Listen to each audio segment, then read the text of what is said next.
Salut les amis. Bonjour à toutes et à tous. Je sais qu'il y a beaucoup de gens qui s'inquiétaient de savoir si j'allais faire le live ce soir. La seule solution quand il y a des périodes de tension, de stress, c'est valable dans toutes les situations, hein, y compris pour vous, quand vous avez un incident professionnel, familial, etc. La seule chose qu'il y a à faire, c'est se précipiter dans l'action. Quand je dis l'action, ça ne veut pas dire, je sais pas moi, faire n'importe quoi. Ça veut dire l'action, ça veut dire s'étourdir avec le boulot, avec, je sais pas, l'activité, pour certains l'activité physique. Mais là, on est dans une période de très forte tension pour les gens qui sont concernés. Je parle pour les gens qui ont des familles dans les zones de combat ou dans les zones agressives du monde en ce moment, mais aussi très fort pour les gens en France, parce que j'ai observé, au cours de la consultation de cet après-midi, j'ai observé le niveau de stress des gens, même des gens qui ne sont pas concernés par le sujet. Ça veut dire une espèce de tension ambiante qui existe à l'heure actuelle, qui est liée vraisemblablement au fort impact médiatique des événements actuels, et donc qui crée une bouffée d'angoisse chez les gens. Ça veut dire, c'est pas une angoisse précise, c'est pas des gens qui disent, écoutez, moi, j'ai un mari qui est au combat ou j'ai de la famille là-bas, etc. Non, c'est une angoisse générale, un niveau de tension que j'ai trouvé à peu près comparable à la période du Covid de l'année dernière, quand les gens dans les rues étaient stressés, il ne se passait rien d'extraordinaire et rien de plus particulier que la veille au soir, quoi. Mais il y avait une espèce de pression sur eux que je remarque à l'heure actuelle. Il y a des tas de gens cet après-midi qui m'ont dit, vous savez, je vis très très mal, tout ce que j'entends, tout ce que je dis. Alors, bien sûr, la solution de facilité, c'est de leur dire, écoutez, ne regardez rien, éteignez vos écrans, etc. C'est vrai qu'il y a des choses difficilement supportables à l'heure actuelle. Mais donc, voilà. Et dans cette période de tension, je vais rebondir sur la nutrition tout de suite, moi, je fais très attention parce que une des meilleures façons de se réconforter quand on est stressé, angoissé, tendu, etc., ça reste la nourriture. La nourriture, elle nous donne du plaisir, elle nous permet d'oublier des événements, d'oublier un stress.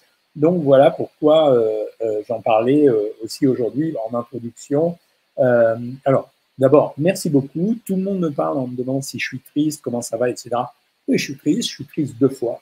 Je suis triste en tant que juif parce que les juifs, ils en ont marre d'être persécutés en permanence. Et une deuxième fois en tant qu'homme, parce que je vois les guerres se développer, les gens mourir. Bon, on se demande ce que devient notre monde. Il y a un an de ça, je crois, ou un an et demi, on a eu l'Ukraine. Là maintenant, on a ça. On en a marre, franchement. On a eu les désordres en France, on en a marre. Alors, je vais commencer tout de suite à parler, comme ça va nous éviter de nous égarer. Ça tombe bien parce que la question de Tango Fumier, il me dit est-ce qu'on peut manger 400 grammes de skir par jour quand on fait du sport? Et je voulais vous parler de ça parce que c'est quelque chose qui revient quand même assez souvent en ce moment, les skirs. Vous me demandez si c'est bon ou si c'est pas bon. En fait, l'origine des skirs, c'est le fait d'avoir voulu surprotéiniser les produits laitiers. Et c'est pas nouveau. En fait, cette nourriture surprotéinée, elle vient du fait que l'industrie agroalimentaire est très à l'écoute des tendances et de ce que disent les gens ici sur les réseaux ou ailleurs, peu importe, mais elle est à l'écoute des tendances. Et comme il y a beaucoup de gens qui cherchent à se rassasier, et beaucoup de gens qui mangent des protéines depuis quelque temps, en particulier les gens qui font de la musculation, ils se sont dit pourquoi on ne ferait pas cette spécialité qui vient d'Islande, c'est-à-dire qu'on va surprotéiniser un produit laitier. Donc on va prendre du lait, qu'on va travailler comme si on faisait un fromage blanc ou un yaourt, et à l'intérieur, on va rajouter de la poudre de lait écrémée. En rajoutant de la poudre de lait écrémée, on va maximiser le taux de protéines dans le produit.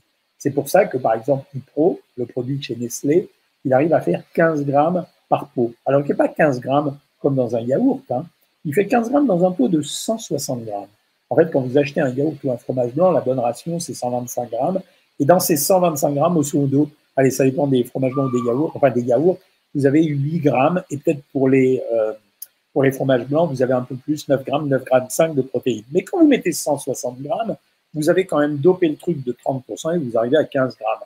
Et si en plus vous avez rajouté dans ce fromage blanc du lait écrémé qui va surprotéiniser, ben vous avez un produit qui est très compact, c'est pour ça qu'il est très dense. Les skirs, il y en a plein, ils sont très denses, c'est-à-dire que c'est très épais. On n'est pas loin de la poudre de protéines. La poudre de protéines que les sportifs en musculation prennent, c'est de la whey protéine, c'est-à-dire la protéine de petit lait. En fait, c'est de la protéine de lait en réalité. Donc c'est un peu la même chose, et presque la même chose que le lait écrémé, sauf qu'il a été débarrassé du lactose. Et c'est pour ça que dans le skyr, quand vous les achetez, vous voyez des taux de sucre qui peuvent vous inquiéter de temps en temps. Et vous vous dites, quand ça vous inquiète, oui, mais il y a beaucoup de sucre. Mais c'est normal.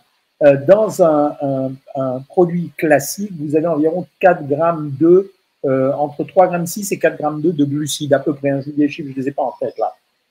Quand vous mettez 160 grammes, vous allez doper ce truc de 30%, donc vous allez arriver à 5,5 grammes.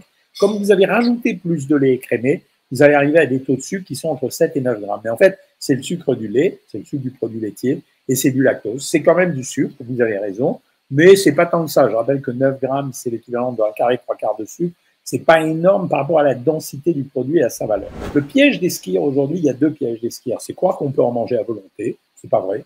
C'est-à-dire le skyr, c'est un apporteur d'énergie comme le reste.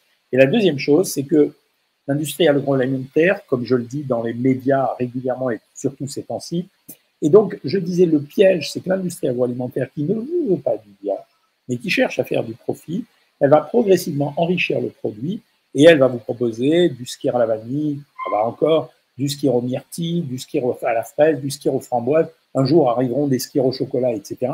Et donc c'est à partir de ce moment-là où ce sera un piège parce que vous ne saurez pas forcément lire sur l'étiquette et bien sûr, vous allez absorber un produit qui sera plus l'équivalent du skyr de chez comment s'appelle de chez Nestlé qui fait 95 à 104 calories pour le pot et vous allez absorber un produit qui deviendra. Et j'en profite pour vous dire que demain je suis invité sur Europe 1 à 12h30 et que vendredi, demain c'est quoi? Demain c'est jeudi et que vendredi je serai chez Hanouna, première, deuxième ou troisième partie, je ne sais pas trop encore avec Hanouna, mais je viendrai parler du dernier bouquin, le guide d'achat pour bien manger, qui a intéressé tout le monde et qui est devenu, ça y est, j'ai eu mon éditeur hier, qui est un grand succès déjà en librairie, fait partie des best-sellers. Donc, mais c'est normal, hein, c'est un gros boulot. Hein. Le skyr, moi j'en donne. Je les donne particulièrement, par exemple, le matin au petit-déj, chez des gens qui ont des sensations d'appétit dans la matinée. Ça me permet de leur saturer l'appétit un peu plus. Ça marche un peu, c'est pas non plus la panacée. Je pense qu'on ne peut pas en prendre plus de 1 par jour. Alors on peut, bien sûr, hein, pour répondre à ta question, Tango Fumier, tu peux en manger 400 grammes si tu veux, sauf que c'est vraiment pâteux et dur à digérer parce que vous absorbez quand même du lait écrémé. Donc la réponse à tes questions, si tu fais 400 grammes de skyr par jour, grosso modo, tu vas absorber 40 grammes de protéines. Oui, tu peux parce que tu fais de la musculation. Le skyr meilleur que l'hypro car moins de sucre, tu peux. C'est le skyr, ce qu'on appelle skyr, c'est une recette. Après, tu as des skyrs, hypro, c'est un nom, mais c'est un skyr. Et donc, il y a plein de recettes différentes.